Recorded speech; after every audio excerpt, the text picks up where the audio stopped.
नमस्कार, मेरा नाम ज्ञानेश्वर है और आपने देखना शुरू किया है लाइफ इट इज। मेरे साथ दिल्ली से जुड़ रहे हैं देश के जाने माने सीनियर जर्नलिस्ट नवीन उपाध्याय जी। नवीन जी, बात ये कही जाती है कि पॉलिटिकल दही जमा या फटा, इसकी खबर पटना से पहले दिल्ली में तैयार हुई और दिल्ली में ही खबर सबसे पहले, क्योंकि दिल्ली देश की राजधानी और क्या होना है नहीं होना है, देश का चुनाव है। देखिए, कल से नीतीश कुमार को लेकर कई खबरें चल रही। दिल्ली में आपने भी कई लोगों से बातचीत की है, बीजेपी के लोगों से बातचीत की है, जेडीयू के लोगों से बातचीत की है, पटना में आरजेडी के लोगों से बातचीत की है और कहा यह जा रहा है कि नीतीश कुमार के स्टैंड में कुछ बदलाव आया है। बीजेपी के मन मिजाज में भी कुछ बातें हैं।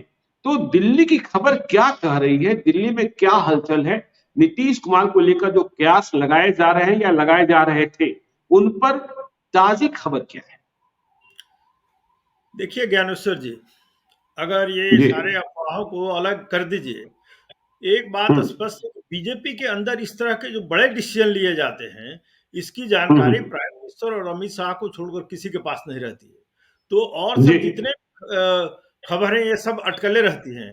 आप देखे होंगे जिस जी। तरह से 3 राज्यों के मुख्यमंत्री का चुनाव हुआ, किसी को कुछ पता नहीं था। जिस तरह का कैबिनेट में चेंज हुए थे, उस समय लास्ट मिनट तक रविशंकर प्रसाद को शायद नहीं मालूम हुआ कि उनको ड्रॉप किया जा रहा है। तो इस तरह के अटकलें लगते रहती है और ये कहना कि कोई कंफर्म न्यूज किसी के पास है वो गलत होगा। लेकिन जो इंडिकेशंस दिखाई दे रहे हैं उसके अनुसार हमको नहीं लग रहा है कि कोई बहुत एब्रप्ट और सरप्राइज मूव नीतीश कुमार लेने वाले हैं, या ऐसा दिखाई दे रहा है। तो कल अगर आप देखिएगा तो जिस तरह का वक्तव्य सम्राट चौधरी बीजेपी के जो स्टेट प्रेसिडेंट है बिहार के, उन्होंने दिया, मेरा मानना है कि इन अटकलों के बीच में कि नीतीश कुमार जा सकते हैं बीजेपी में, और इस बीच में अमित शाह का एक इंटरव्यू आता है जिसमें वो कह रहे हैं कि अगर किसी तरह का प्रपोजल आता है तो विचार किया जाएगा। उसके बाद सम्राट चौधरी का ये वक्तव्य जो है, ये विदाउट सेंट्रल लीडरशिप के क्लियरेंस के नहीं हो सकता है। वो इस तरह का डिफाइंस का काम नहीं कर सकते हैं कि एक तरफ अमित शाह दरवाजा खोलने का इंडिकेशन दे रहे हैं और दूसरी तरफ पे इस तरीके से नीतीश कुमार को वर्चुअली इंसल्ट कर रहे हैं, कह रहे हैं कि आप बीजेपी की सदस्यता लीजिए तो कंसिडर किया जाएगा। तो मेरा मानना है उसके बाद से तेजस्वी ने और लालू प्रसाद नीतीश कुमार से मिले और उसके बाद जिस तरह का तेजस्वी ने स्टेटमेंट दिया, इन सबको अगर देखिएगा तो नहीं लग रहा है कि कोई जिस तरह की संभावना व्यक्त की जा रही है कि वो एनडीए में जा सकते हैं। उसको हम लोगों ने भी लास्ट में डिस्कस किया था कि प्रोस एंड कॉन्स क्या हो सकते हैं, वो जाएंगे तो उनको क्या फायदा और नहीं जाएंगे तो क्या होगा, और उसको हम लोगों ने डिस्कस किया था। लेकिन ये कह देना किसी के पास बहुत कोई कंफर्म न्यूज है, वो कम से कम मेरे पास तो नहीं है। बात हमने काफी लोगों से की है, लेकिन इस तरह की, क्योंकि आप नीतीश कुमार को भी आप भी जानते हैं, नीतीश कुमार भी इस तरह का कोई भी डिसीजन लेते हैं तो शायद 1-2 आदमी छोड़कर किसी को कुछ पता नहीं रहता, वो भी एक सरप्राइज इन्फ्लिक्ट करने के लिए जाने जाते हैं। लेकिन अगर राजनीतिक भावनाओं को देखिएगा, जो परिस्थिति बनकर उभर कर आ रही है, उसमें लगता है कि बीजेपी भी कोई बहुत डेस्परेट नहीं है कि नीतीश कुमार में चले जाए। एक समय था कि बीजेपी के अंदर इस तरह की सोच, जबकि जब ये बीजेपी के लीडर इस तरह के स्टेटमेंट भी दे रहे थे कि नीतीश कुमार के लिए दरवाजे बंद हैं। आप अगर 4 स्टेट के इलेक्शन स्टेट के जो हुए थे, उसके पहले बीजेपी के अंदर माहौल दूसरा था। आज बीजेपी जब तरीके से जीत गई, तीनों राज्यों को जीत गई, और जिस तरह से राम मंदिर को लेकर जिस तरह का एक माहौल खड़ा किया गया है, उसमें बीजेपी को अपनी महाराष्ट्र में जिस तरह का डेवलपमेंट हुआ, सारे रीजनल पार्टी टूट गए। उसके बाद बीजेपी के लीडरशिप के अंदर ये एक सोच है कि आज नीतीश कुमार की उतनी जरूरत हमको नहीं है। नीतीश कुमार के बिना भी बीजेपी बिहार में उनका असेसमेंट है कि वो अच्छा करेगी। बीजेपी का मानना है कि बिहार के अंदर एक परिवर्तन की गुंजाइश है। तो मेरा मानना है कि देखिए, इन सब संभावनाओं के बीच में कोई बहुत बड़ा अगर दिखाई नहीं दे रहा है, कल अगर हो जाए तो I don't not rule out, क्योंकि दोनों बीजेपी और नरेंद्र मोदी और नीतीश कुमार दोनों उसी तरह के टाइट लिप्ड एलिमेंट हैं जो कोई पत्ता अपना खोलते नहीं है, लेकिन संभावनाएं दिखाई दे नहीं रही है। अब जहां तक देखिए, दूसरी बात है जो इससे रिलेटेड, सीट शेयरिंग को लेकर जिस तरह से कांग्रेस का अभी तक स्टैंड रहा है बिहार और एल्सवेयर, वो एक मुद्दा है। अगर कांग्रेस बहुत जी। स्ट्रॉन्ग स्टैंड उस पर ले लेती है तो शायद कोई हो सकता है कि JDU leadership Nitish Kumar force हो जाए कोई स्टैंड लेने के लिए, क्योंकि कांग्रेस हम्म। नीतीश कुमार 16 सीट है उससे नीचे तो जाएंगे नहीं अपना, वो अपना जी कोई बिल्कुल। सीट नहीं रहेंगे, और उनको हम्म। और आरजेडी उससे कम सीट नहीं लड़ेगा। फिर वो सीपीआई एमएल, सीपीआई इसको कहां से सीट दे पाएंगे, और कांग्रेस अगर 7-8 सीट की डिमांड करे तो वो पॉसिबल नहीं रहेगा इसमें, जहां चलिए तक कांग्रेस हमको। की बात बाद में करते हैं नवीन जी, लेकिन जो दिल्ली में आपकी बातचीत बीजेपी के नेताओं से हुई, तो आपको ये लगने लगा है कि 3 राज्यों में भाजपा को मिली जीत, और जो अब रामलला को लेकर जो उत्साह है और बीजेपी जो मान रही है संदेशा पहुंच गया है, ऐसे में बीजेपी ने यह मानना शुरू किया है कि बगैर नीतीश भी हम बिहार को जीत सकते हैं। क्या यह निष्कर्ष आप निकाल रहे हैं? देखिए, ये थ्रू आउट बीजेपी के लीडरशिप में थ्रू आउट ये जी। कन्विक्शन रहा है कि किसी भी स्टेट को हम जीत सकते हैं। ये आज बिहार अच्छा। का बात नहीं है, अगर आप देखिएगा तो जिस जिस हम्म। तरीके से बीजेपी ने वेस्ट बंगाल में अपना ग्रोथ किया, जिस तरीके से आप अभी छत्तीसगढ़ में बीजेपी जीती है जहां पर everybody had ruled them out, तो बीजेपी का लीडरशिप हम्म। एक हमेशा कॉन्फिडेंट रहता है कि हम जीत सकते हैं। और जिस तरह के ये जी। रिजल्ट आए तीनों स्टेट के, इसके बाद तो ये कन्विक्शन और हम्म। बढ़ा है। और जिस तरीके से हम्म। माहौल ये एक राममय माहौल करने की कोशिश की गई है, और उससे भी बड़ी हम्म। बात अगर देखिएगा तो जब नीतीश कुमार ने आरजेडी ज्वाइन किया था और बीजेपी का साथ छोड़ा था, उस समय एक हम्म। बीजेपी के अंदर एक माहौल हो गया था डिसअपॉइंटमेंट का और डिस्पेयर का, क्यों कि नीतीश कुमार अच्छा। बहुत बड़े, हाँ, उसमें था। और हमारी जो जानकारी हमको बीजेपी के एक शीर्षस्थ नेता ने, उस समय कैबिनेट मंत्री थे, उनके घर पर मेरी बात हुई थी, ये करीब 6 महीना पहले, करीब 1.5 घंटे जी। तक बात हुई, और उसमें उन्होंने हमको बताया था कि प्राइम हम्म। मिनिस्टर नरेंद्र मोदी भी इस बात से उनको सरप्राइज हुआ था कि जिस तरह के नीतीश कुमार साथ छोड़कर चले गए थे और आरजेडी में चले गए, पीएम भी उस समय एक्सपेक्ट हम्म। नहीं किया कि इस तरह का मीडिया में जो रिपोर्ट आ रहा है वो कार्यान्वित नीतीश कुमार कर देंगे। और उन्होंने जी। जिस नेता से मेरी बात हुई थी, उन्होंने बताया भी था हमको कि आप कि प्राइम मिनिस्टर ने कहा था कि आप लोग नीतीश कुमार से टच में रहिए, और इस बात को, संभावना को आप लोगों को देखना चाहिए था कि वो नहीं जाए। तो उस समय जो हम्म। था, उस समय बीजेपी का नेतृत्व जो था सरप्राइज था और डिस्पेयर्ड था। लेकिन उसके बाद बहुत देखिए बातें बढ़ गई हैं। बीजेपी भी अब देख रहा है कि उत्तर प्रदेश में वो स्ट्रांग प्लेस्ड है, और बिहार एक दूसरा बड़ा राज्य है, अगर उसको कैप्चर कर लिया जाए तो शायद बीजेपी आने वाले कई सालों तक रूल करते रहेगा। लेकिन देखिए, जी। बड़ी बात है जिससे बीजेपी की लीडरशिप को बल मिला है और ये कॉन्फिडेंस हम्म। आया है कि नीतीश कुमार के बिना भी वो पार्लियामेंट्री इलेक्शन में अच्छा कर सकते हैं, वो ये है कि जिस तरीके से इंडिया अलायंस, जब नीतीश कुमार ने इनिशिएटिव लिया था और उसकी बैठक बुलाई थी, पहली बैठक, और जिस तरह का माहौल बना था, वो कंप्लीटली लग रहा है कि टेक ऑफ ही नहीं हुआ है।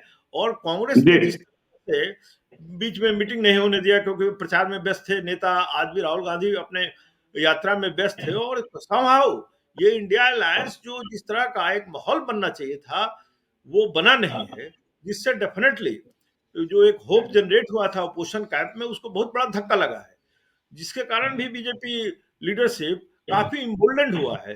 तो ये 3-4 फैक्टर हैं, एक तो राम जन्मभूमि, दूसरा ये छत्तीसगढ़, राजस्थान और मध्य प्रदेश की विक्ट्री, और तीसरा ये इंडिया अलायंस का प्रारूप जिस तरीके से उभर कर आ नहीं, रहा है। इसका मतलब तो ये निकल रहा है ना, जो नवीन जी आप कहना चाह रहे हैं कि आज की तारीख में जो परिस्थिति बन गई है, जो दही जमना था या फटना था, या तो नीतीश कुमार बीजेपी की ओर जा नहीं रहे हैं, या फिर बीजेपी उन्हें बुला नहीं रही है। जहां नीतीश कुमार है वहीं स्थिर रहने वाले हैं, और लड़ाई को लड़ेंगे चाहे अंजाम जो हो, मतलब लालू यादव के साथ, तेजस्वी यादव के साथ, कांग्रेस के साथ और लेफ्ट के साथ। देखिए, ये कहना गलत होगा कि अगर नीतीश कुमार जाना चाहे बीजेपी में और बीजेपी नहीं जी। लेगी, ये हम नहीं मानते हैं। इसलिए कि अच्छा। अगर नीतीश कुमार देखिए, अगर आज बीजेपी में चले जाते हैं, एनडीए में चले जाते हैं नीतीश हम्म। कुमार, और कोई हम्म। समझौता कर लेते हैं, तो देखिए उसका सबसे बड़ा इम्पैक्ट क्या होगा कि इंडिया अलायंस जो बना है वो ध्वस्त हो जाएगा, और साइकोलॉजिकली डिफीट हो जाएगी इलेक्शन के पहले ही। तो बीजेपी के लिए जी। एक बहुत ही पावरफुल विन विन सिचुएशन हो जाएगा। तो अगर नीतीश हम्म। कुमार जाते हैं, तो मेरा नहीं मानना है कि बीजेपी कोई बहुत बड़ा प्री कंडीशन लगाएगी और उनको एनडीए में नहीं आने दिया जाएगा, ये तो हम टोटली ये हम नहीं मानते हैं। नीतीश कुमार के लिए दरवाजे बंद है, ये मेरा नहीं मानना है। कोई भी तो इसका मतलब नीतीश कुमार नहीं जाना चाहते हैं, उन्होंने फैसला कर लिया कि इंडिया ब्लॉक में ही रहेंगे और चुनाव लड़ेंगे इनके खिलाफ। देखिए, ये कहना बहुत डिफिकल्ट है। आप भी नीतीश कुमार को जानते हैं और अभी भी वो साइलेंट है। अभी भी उन्होंने इतने अफवाहों के बीच में सामने आकर इस चीज को क्लैरिफाई करने की कोई अगर जरूरत नहीं समझी है, तो हम इस तरह का तो लास्ट वर्ड इस पर हम नहीं कहेंगे। लेकिन जो जी दिखाई दे रहा है, जो डेफिनेटली कल लालू यादव और नीतीश कुमार जो मिले हैं कल परसों जो भी, तो उसमें कोई बात जरूर हुई होगी। और अगर लालू यादव और तेजस्वी एक साथ गए हैं इन अफवाहों के बीच में, तो डेफिनेटली इन सब चीजों पर बात हुई होगी। लेकिन इसके बाद तेजस्वी ने स्टेटमेंट दिया। हम हमारे से एक जर्नलिस्ट को ये एक्सपेक्टेशन था कि नीतीश कुमार भी सामने आकर कोई स्टेटमेंट देंगे इस पर, लेकिन अभी भी जी इस तरह का क्लेरिफिकेशन कोई, अगर आप भी बिहार में है, कोई क्लियर कट स्टैंड पार्टी के द्वारा टोटली इसको इस तरह के एक्सपेक्टेशन को रबिश करने की कोई प्रयास नहीं किया गया है पार्टी के द्वारा। तो हम नहीं कहें कि ये लास्ट वर्ड हो गया इन सब भावनाओं के बीच में। हमारे और आपके इसे जर्नलिस्ट इस पर डिस्कस करते रहेंगे, लेकिन जी लास्ट पॉलिटिक्स में कभी होता नहीं। अच्छा ठीक है, चलिए देखिए, आपने ये कहा कि बीजेपी को ये भरोसा है कि बिना नीतीश कुमार भी बिहार हम जीत लेंगे। दूसरे प्रदेशों में उन्होंने ये करके दिखाया है, लेकिन बिहार के बारे में यह बात बार बार कही जाती है, बिहार एक टफ प्रदेश है और जिधर नीतीश कुमार होते हैं उधर ही पलड़ा भारी हो जाता है। 2014 की बात अलग है, जब नीतीश कुमार अलग लड़े तो 2 सीटों पर सिमट गए, मात्र 16% मत प्राप्त हुआ।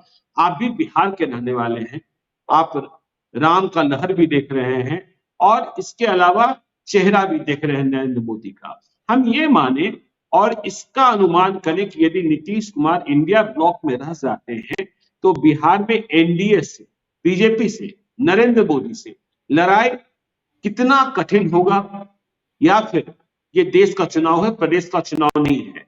जितना नीतीश कुमार लालू यादव समझ रहे हैं उतना कठिन नहीं होगा बीजेपी के लिए, क्या आपको लगता है?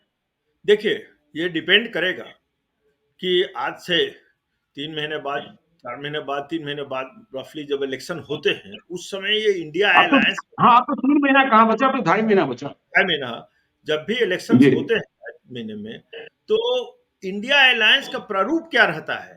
अगर ये अलायंस जी अगले 15 दिनों में इन लोगों ने सीट शेयरिंग कंप्लीट कर लिया और एक ज्वाइंट हम्म कैंपेन इनका टेक ऑफ हुआ और एक हम्म नैरेटिव, कॉमन नैरेटिव बनाकर ये कैंपेन करते हैं इसके लीडर्स, और एक नेक्स्ट 2 महीने में ये कंट्री को कन्विंस कर सकते हैं कि ये गवर्नेंस दे सकते हैं। ऐसी स्थिति में डेफिनेटली बिहार में बहुत कठिन कंटेस्ट होगा, क्योंकि बिहार में देखिए, जी आपने कहा कि नीतीश कुमार को 2 सीट आई थी, लेकिन क्या सेकंड चीज आपने क्या कहा कि 16% वोट आया था। वैसी जी स्थिति में भी उनको 16% वोट आया था और लालू प्रसाद का अपना वोट बैंक इंटैक्ट रहा है। लालू प्रसाद का आरजेडी का वोट बैंक 1-2 बार अगर छोड़ दीजिएगा तो उसके बाद उसमें कोई इरोजन नहीं हुआ है और हम नहीं मानते हैं कि कोई इरोजन होगा आने वाले दिनों में। ऐसी स्थिति जी में बिहार और यूपी में डिफरेंस है। बिहार में जिस तरह का देश को चैलेंज है, उत्तर प्रदेश में वो लालू यादव को नहीं है, क्योंकि वहां पर यादव और मुस्लिम कॉम्बिनेशन जो है, उसका वोट जो है वो बिहार में जो आरजेडी में यादव और मुस्लिम कॉम्बिनेशन उससे कम है। वहां पर बिहार में 30% ये हो जाता है और जहां भी उसमें आप ऐड कीजिएगा नीतीश कुमार का वोट, तो ये अनबिटेबल कॉम्बिनेशन हो जाता है कई सीटों पर। तो मेरा मानना है कि बिहार में चैलेंज काफी रहेगा और बिहार में डेफिनेटली अगर नीतीश कुमार और आरजेडी साथ रहेंगे तो एज महागठबंधन को रहेगा, ये क्लियर है। हम नहीं मानते हैं, उन लोगों में हम नहीं है जो ये कह रहे हैं कि बीजेपी स्वीप कर जाएगी बिहार को, हम नहीं मानते हैं और अंत तक नहीं मानेंगे अगर कोई ड्रास्टिक चीज नहीं हो जाए तब तक। बीजेपी नहीं, आप नहीं मानेंगे कि बिहार में बीजेपी शिफ्ट कर जाएगी, ये साथ रहेंगे, लेकिन आपको लगता है कि महागठबंधन को एज रहेगा बिहार में? जी नहीं, आपको लगता है कि नीतीश कुमार अपने वोट बैंक को आरजेडी को ट्रांसफर करा देंगे, आरजेडी अपना वोट बैंक जेडीयू को ट्रांसफर करा देगा? क्योंकि देखिए 2019 में पहला चुनाव होगा, लोकसभा चुनाव, जिसमें ये दोनों पार्टियां एक साथ मिलकर लड़ रही होगी और 2019 में ये एक दूसरे के खिलाफ लड़कर है। तो पहले तो सीटों की लड़ाई होगी, फिर उम्मीदवार की लड़ाई होगी, क्योंकि आप समझते ही हैं कि जहां यादव हैं, जहां हारे वहां अति पिछड़ी जमात के नेता, जेडीयू के नेता चुनाव जीते। तो क्या वोट ट्रांसफर करा पाना कि बस हम एक हो गए हैं, इसलिए जेडीयू का वोट आरजेडी को और आरजेडी का वोट जेडीयू को ट्रांसफर हो जाएगा? देखिए, हम इस तरह के जो स्पेकुलेशन लगाए जा रहे हैं और जिस तरह के उसमें हम हमारा मानना है कि पास्ट को अगर देखिएगा, पास्ट के एक्सपेरिमेंट को हम्म। देखिएगा, तो उसमें जहां भी नीतीश कुमार रहे वो अलायंस जीता है। जेडीयू का जी। वोट ट्रांसफर कराने में नीतीश कुमार या तो बीजेपी और आरजेडी दोनों में सक्षम रहे हैं। मेरा मानना है कि ठीक है, हम्म। उनका एज हो गया है, हेल्थ है और सब चीजें हुई हैं, जिसके कारण उतना हद तक वो ट्रांसफर शायद नहीं करा पाए। लेकिन ये हम्म। कहना कि जादुओं के कारण और ईबीसी वोट नहीं देगा, ये तथ्यागत नहीं है। इसलिए कि पहले तो अगर आरजेडी और जेडीयू साथ लड़ा है और जीते हैं ये लोग और हम्म। प्रॉपर तरीके से जीते हैं, तो उस समय अगर ट्रांसफर हो पाया है, तो आज के दिन में क्या बदल गया है कि ट्रांसफर नहीं हो सकता है? देखिए, कुछ परसेंट हम्म। वोट हो सकता है कि नहीं ट्रांसफर हो, कुछ ईबीसी में और ओबीसी में बीजेपी की भी पहचान बढ़ी है और काफी बीजेपी ने प्रयास किया है। तो ये जी। हम नहीं ट्रांसफर नहीं करा पाएंगे। उसमें बीजेपी ने अपना एक वोट बैंक क्रिएट किया है, जो कि जादवों में बीजेपी नहीं हम्म। कर पाई है, मुस्लिम में नहीं कर पाई है, जिसके कारण वो वोट बीजेपी नहीं ले पाएगी, जादव और मुसलमान का। लेकिन अगर आप ओबीसी और ईबीसी में बीजेपी की भी पैठ बढ़ी है, तो उस कंटेक्स्ट में कहना पड़ेगा कि बीजेपी अपना वोट उसमें कुछ ले सकती है। उसमें नीतीश कुमार जी। को फेलियर में हम नहीं देखेंगे, लेकिन आज के दिन में भी नीतीश कुमार का एक बहुत बड़ा वोट बैंक है। आप विमेन्स वोट, वुमेन के फीमेल के बीच में जो वोट बैंक है नीतीश कुमार का, वो वोट बैंक को ट्रांसफर करा पाएंगे। उसके बाद जो ईबीसी का वोट बैंक है वो डेफिनेटली काफी हद तक उनके साथ रहेगा। तो एज तो महागठबंधन को रहेगा डेफिनेटली। नहीं, ठीक है, एज रहेगा, लेकिन आप ये बताइए कि धर्म बनाम जात, क्योंकि भगवान राम की बात आ गई है और बिहार में जात बड़ा होता है, तो बिहार के चुनाव में, लोकसभा चुनाव में धर्म के आगे जात कितना टिकेगा, जिसके कारण महागठबंधन को एज प्राप्त हो जाएगा? ये तो सही बात है, क्योंकि कई दशकों से हम लोग ये बिहार में देख रहे हैं कि बीजेपी धर्म के नाम पर चुनाव लड़ती है और आरजेडी और जेडीयू लड़ता है कास्ट के नाम पर। आपको अगर जी। इलेक्शन याद है, पता नहीं 2015 का था या क्या, वो लास्ट फेज में जिस तरह की कंपेनिंग की गई थी, जिसमें हम्म। गाय बछड़े का भी फुल पेज का एडवर्टाइजमेंट 2015। किया गया था 2015 में कि गाय माता खतरे में है। वो लास्ट फेज में डेस्परेट अटेम्प्ट था, लेकिन उसका कोई जी। बहुत बड़ा इम्पैक्ट नहीं पड़ा था बिहार में। देखिए, हम्म। बिहार ऐसी जगह है जहां पर कास्ट एक बहुत बड़ी रियलिटी है। बिहार में हम्म। कास्ट रियलिटी है। मंडल कमीशन लागू हुआ तो मंडल भी बिहार के ही थे, और कर्पूरी ठाकुर से लेके इतने नेता कास्ट की लड़ाई लड़ते रहे हैं बिहार में। तो बिहार में कास्ट कॉन्सियसनेस है। और ये ठीक है, प्रयास होगा जरूर बीजेपी के द्वारा कि राम के नाम पर वोट लिया जाए और देशभक्ति के नाम पर। लेकिन कास्ट एक बहुत बड़ी रियलिटी है और वो फैक्टर बिहार में बदलने वाला नहीं है। ये कमंडल और मंडल की लड़ाई में बिहार में मेरा जी। मानना है कि मंडल को एक रहेगा। अच्छा, मंडल को एज रहेगा। देखिए, आज बिहार सरकार के संसदीय कार्य मंत्री, वित्त मंत्री विजय कुमार चौधरी भी मीडिया से मुखातिब हुए थे हम्म, और उन्होंने यह बताने की कोशिश की कि देखिए, महागठबंधन में सब कुछ ठीक है हम्म, और कोई खटपट नहीं है, राजकाज की बात हुई है और ये सारी बातें होती रहती है। नीतीश कुमार जहां थे, जैसे हैं वैसे ही हैं। और उधर सुशील कुमार मोदी ने नीतीश कुमार को यह याद दिलाने की कोशिश की, जो घटना घटी पटना में एक सरकारी प्राधिकारी के साथ लालू यादव के रिश्ते के पोते ने जो मारपीट की, कि नीतीश कुमार को 2010 जैसा मुख्यमंत्री होना चाहिए। तो देखिए, विजय कुमार चौधरी कह रहे हैं खटपट नहीं है, हम जहां थे या वहां हैं। तो हम्म। क्या विजय कुमार चौधरी के वक्तव्य से यह बात सामने निकल कर आती है कि नीतीश कुमार पाला नहीं बदल रहे हैं? विजय कुमार चौधरी के बात को इतनी अहमियत दी जानी चाहिए? देखिए, एक इंडिकेटर ये भी है कि अगर नीतीश कुमार पारा बदलने वाले रहते, तो हमको लगता है कि अयोध्या के मुद्दे पर वो कोई स्टैंड लेते। वो अयोध्या जा भी जी। सकते थे। पास में उन्होंने जैसा किया है कि एनडीए में रहकर उन्होंने वोट दे दिया प्रणब मुखर्जी को, और राष्ट्रपति इलेक्शन में जिस तरह का वो कंट्राडिक्टरी स्टैंड लेते रहे हैं विद इन अलायंस में रहने के बावजूद भी, तो जी। ये इंडिया अलायंस के सारे घटक जो है और सारे लीडर्स वो अयोध्या नहीं जा रहे हैं, नीतीश कुमार भी नहीं जा रहे हैं। तो एक इंडिकेटर ये भी है कि वो शायद कोई बहुत ड्रास्टिक स्टेप नहीं लेने वाले हैं। विजय हम्म। कुमार के स्टेटमेंट को हमने भी देखा और हम उसको ब्रश असाइड नहीं करेंगे कंटेम्प्ट के साथ, इसलिए कि अगर विजय कुमार चौधरी भी नीतीश कुमार के इतने क्लोज हैं, आप भी जानते हैं हम भी जानते हैं क्लोज हैं वो, और वो स्टेटमेंट अगर जी। आकर दे रहे हैं तो कोई ना कोई हम्म। रीजन होगा, क्योंकि जैसा हम डिस्कस कर नीतीश रहे थे, कुमार का कंसेंट हो। कंसेंट के बिना वो इस तरह का स्टेटमेंट नहीं देंगे। तो एक जी। क्लियर अटेम्प्ट किया जा रहा है कि जो डाउट हम्म। क्रिएट हुए हैं मीडिया में उसको क्लैरिफाई करने के लिए आरजेडी जेडीयू दोनों के द्वारा ये लास्ट 24 आवर में अटेम्प्ट किया गया है। और चूंकि देखिए हम्म। स्पेकुलेशन ये क्यों चल रहा है, ये चल रहा है इसलिए कि नीतीश कुमार का पास्ट जो रहा है उसके कारण वो हम्म। हमेशा बदलते रहे हैं, अदरवाइज नहीं चलता। दूसरा चल रहा है जी। कांग्रेस के, कि हम्म। कांग्रेस को जिस तरह का गठबंधन को लेकर प्रयास करना चाहिए था टेक ऑफ करने के लिए, उसको कांग्रेस ने किया नहीं है। सीट शेयरिंग हर स्टेट में पड़ा हुआ है इसी तरीके से, जिसके कारण जी। नीतीश कुमार डेफिनेटली नाराज है, और ये नाराजगी हम्म। उनके साइलेंस में रिफ्लेक्ट कर रही है। वो चुप है इंडिया अलायंस को लेकर, जिसके कारण ये इस तरह के अफवाहों को हवा मिल रही है। तो जी। मेरा मानना है आने वाले दिनों को देखिए, एक सप्ताह के अंदर हमको लगता है कि चीजें और क्लियर हो जानी चाहिए। नहीं, ठीक है, कांग्रेस से तो उनकी नाराजगी, बेहद नाराजगी साफ साफ दिखाई पड़ रही है। और इस बात की संभावना भी खत्म होती दिखाई पड़ रही है कि जब राहुल गांधी भारत जोड़ो न्याय यात्रा लेकर बिहार में प्रवेश करेंगे तो उनके साथ नीतीश कुमार या लालू यादव होंगे। देखिए, बात यहां तक जा पहुंची है कि कांग्रेस के किसी डिमांड पर बहुत गंभीरता से विचार नहीं कर रहा। हम्म। उन्हें 3 सीट, मैक्सिमम 4 सीट, सीटें भी आइडेंटिफाई की जा चुकी है। और यदि ज्यादा तंग करेंगे तो रास्ता देखें, मतलब इतनी बातें भी हैं।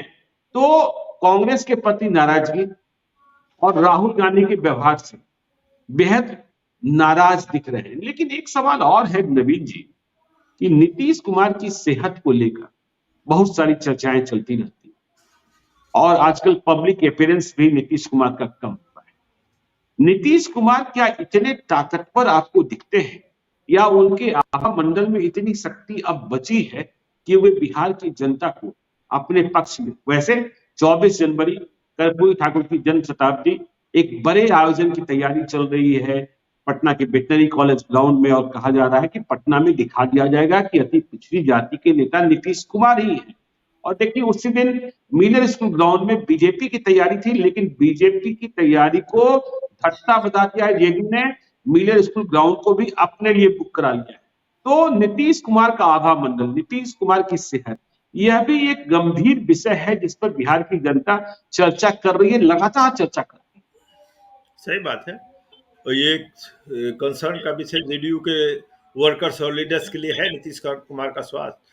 लेकिन देखिए तब है। क्या जी। होता है कि अगर कोई भी लीडर अपनी अंतिम लड़ाई लड़ रहा है और हम्म। अंतिम कंटेस्ट इलेक्शन अगर लड़ रहा है, तो ऐसी स्थिति में हम्म। उसको एक सहानुभूति भी मिलती है। तो ये भी एक अच्छा। फैक्टर रहेगा कि नीतीश कुमार कल हम्म। अगर बिहार के वोटरों में जाएंगे कि भाई ये हमने आपकी 20 साल सेवा की है और 40 साल से हम्म। हम पब्लिक क्षेत्र में रहे हैं और आप हम्म। लोग से हम अंतिम बार सहयोग मांग रहे हैं, तो ऐसी जी। स्थिति में एक बहुत बड़ा इमोशनल इम्पैक्ट होगा उसका, उनके वोटरों के हम्म। में तो बहुत स्ट्रांग इमोशनल इम्पैक्ट होगा, क्योंकि नीतीश कुमार के बाएं लार्ज छवि साफ रही है राजनीति में।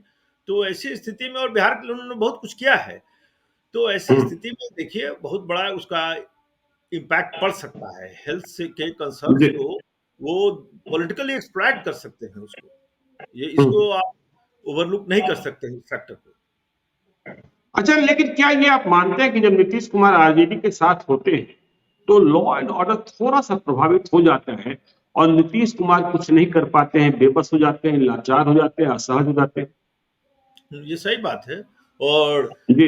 एक अगर आज के दिन में अगर लास्ट असेंबली इलेक्शन में अगर आरजेडी सत्ता में नहीं आ पाई, तो उसका कारण यही था इस लॉ एंड ऑर्डर, क्योंकि अगर फर्स्ट राउंड में अच्छा आरजेडी की तरफ से किया, बाद में ये पूरे बिहार में ये एक इशू बना दिया बीजेपी ने कि ये लोग सत्ता में आ रहे हैं, ये आएंगे तो गुंडागर्दी हो जाएगी और यादव राज्य हो जाएगा और जंगल राज आ जाएगा, जिसका सेकंड और थर्ड राउंड में इम्पैक्ट पड़ गया।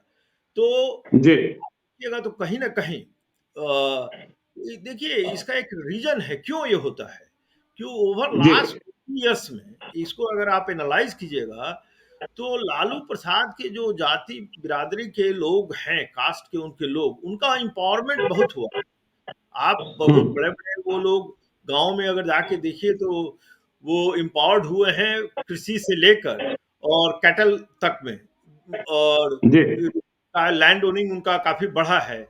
बहुत बड़े-बड़े हम्म। कॉन्ट्रैक्टर हो, तो और जी। उनका पॉपुलेशन बढ़ा है, पॉलिटिकल रिप्रेजेंटेशन बहुत बढ़ गया है, काफ़ी उनके एमएलए, एमपी बन रहे हैं। तो अगर आप देखिएगा तो यादव कास्ट बिहार के राजनीति को डोमिनेट करता है आज के दिन में। तो हम्म। जिसके कारण उसके जो लोग हैं, वो अपने आप को एम्पावर्ड समझते हैं, और उसके कारण ये लॉ एंड ऑर्डर में उनके द्वारा इंटरफेरेंस होता है, क्रिमिनल एक्टिविटीज में। हम नहीं कहते हैं केवल उसी कास्ट के लोग हैं, हर कास्ट के लोग, किसी कास्ट को आइडेंटिफाई नहीं करना जी। चाहेंगे, कोई इंटेंशन नहीं है कि हम्म। भावना को हर्ट करना। हम्म। लेकिन अगर आप सोशली एनालाइज कीजिएगा तो ये इन सब घटनाओं के पीछे अगर लास्ट 20 इयर्स में जिस तरह का वर्चस्व बिहार की राजनीति में यादवों का रहा है, जिसके कारण हम्म। लॉ एंड ऑर्डर की सिचुएशन क्रिएट हो जाती है जब जी। लालू प्रसाद और जेडीयू साथ आते हैं और सत्ता में आते हैं, तो कहीं ना कहीं वो उनके कास्ट के लोग इम्पावर्ड फील करते हैं, और जिसके कारण कई तरह की समस्याएं क्रिएट होती है, जिसके कारण लालू प्रसाद भी बहुत बदनाम हुए हैं। बार बार इन जी। सब इसको बीजेपी एक्सप्लॉइट करते रही है। लेकिन ऐसा नहीं है हम्म। कि जब बीजेपी और जेडीयू साथ साथ थे तो बिहार में कोई हम्म। बहुत बड़ा राम राज्य था। बिहार में उस समय भी क्राइम और करप्शन हो रहे थे, लेकिन जी। लालू प्रसाद देखिए क्या है, बड़ा इंटरेस्टिंग चीज है कि उस समय अगर जब बीजेपी और जेडीयू साथ में थे और उस समय अगर क्राइम होता था, तो लालू प्रसाद मुरली और आरजेडी मुरली इस पोजिशन में नहीं थे कि कह सके कि बिहार में क्राइम बढ़ गया और जंगल राज है, क्योंकि ये क्राइम जी। के साथ पार्टी आइडेंटिफाइड है। लेकिन बीजेपी हम्म। इस पोजिशन में है कि जब भी आरजेडी और जेडीयू साथ थे और वही घटना अगर होती है क्राइम की, तो बीजेपी फिर पुराने जंगल राज की याद दिलाने लगती है। In terms of hmm. Data अगर देखिएगा तो ऐसा कुछ नहीं है कि बिहार में बहुत बड़ा क्राइम ग्राफ बढ़ गया है। दिल्ली में अगर आप देखिएगा तो रोज में उससे बहुत ज्यादा विभत्स घटनाएं होती है, छोटा स्टेट है तब भी। तो लेकिन किस तरीके परसेप्शन बना है बिहार का कि आरजेडी बिल्कुल। आइडेंटिफाइड है उस जंगल राज के साथ, और बीजेपी उसकी हम्म। याद बार बार दिलाते रहती है। चलिए, याद दिलाते रहते हैं। देखिए, एक अंतिम सवाल लेते हैं। आरजेडी के नेता भाई वीरेंद्र ने पिछले दिनों दावा किया था कि लालू यादव की कृपा से नीतीश कुमार मुख्यमंत्री, और जेडीयू वाले कहते हैं यदि नीतीश कुमार नहीं होते तो तेजस्वी यादव को सत्ता कहां नसीब होती है। किस बात से आप सहमत होते हैं, किस तर्क से सहमत होते देखिए भाई वीरेंद्र बराबर जिस तरह का स्टेटमेंट देते हैं, बहुत ज्यादा हम इन सब चीजों को सीरियसली नहीं लेंगे। बहुत लोग अपने हैं? नेता को खुश करने के लिए स्टेटमेंट देते हैं, बहुत लोग पब्लिक डिस्कोर्स में बने रहने के लिए स्टेटमेंट देते हैं। इन हम्म। सब चीजों का मेरे लिए कोई बहुत बड़ा महत्व नहीं है। जब भी कोई हम्म। दोनों पार्टियों के बीच में कोई अविश्वास का वातावरण होता है, चाहे कुछ होता है, तो इस तरह का स्टेटमेंट दोनों साइड से कुछ नेता, एक दो नेता है जो देने लगते हैं। उसको बहुत हम्म। ज्यादा सीरियसली लेने की कोई जरूरत नहीं है। अगर कोई बहुत बड़ा हम्म। अविश्वास का माहौल बनेगा और कुछ होने वाला है, तो हमको लगता है कि सीनियर लीडर्स जो है नहीं, पार्टी के, तभी नवीन जी, ये मतलब आपसे अब एक पॉलिटिकल एक्सपर्ट के रूप में, कि लालू की कृपा से नीतीश मुख्यमंत्री है कि नीतीश की कृपा से तेजस्वी यादव उप मुख्यमंत्री है?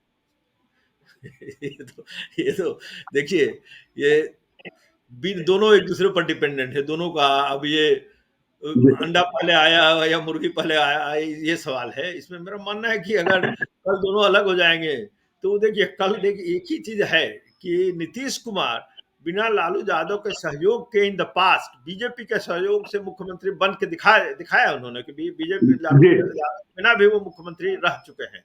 लेकिन बिना नीतीश हम्म। कुमार के तेजस्वी नहीं बन पाए हैं और बन सकेंगे। तो उस कंटेक्स्ट में अगर देखिएगा तो फैक्ट तो सामने है कि लालू प्रसाद के बिना नीतीश कुमार बन चुके हैं, लेकिन नीतीश कुमार के बिना तेजस्वी नहीं बन सकते। ये है चलिए, तो देखिए, अंतिम बात ये जो आपने कहा कि इस बात के संकेत मिलने शुरू हो गए हैं कि नीतीश कुमार जहां हैं वहीं रह सकते हैं। वैसे नीतीश कुमार के बारे में कोई नहीं जानता है। और दूसरी बात, यदि नीतीश कुमार इंडिया ब्लॉक में रह गए तो बिहार में लोकसभा चुनाव में 40 सीटें बढ़त इंडिया ब्लॉक की ही होगी, क्योंकि बिहार में इनका प्रभाव अभी खत्म नहीं हुआ है। तो हाँ, आपकी बातचीत का लबोलुबाब यही। तो हाँ, इस बातचीत को यही खत्म करते हैं और अपने दर्शकों से कहते हैं कि यदि अब तक आपने हमारे YouTube चैनल लाइव श्री को सब्सक्राइब नहीं किया है, जरूर कर लीजिएगा। और यदि इस वीडियो को आप फेसबुक पेज के माध्यम से देखें तो पेज को लाइक कीजिएगा, ट्विटर पर भी हमें फॉलो कीजिए। धन्यवाद।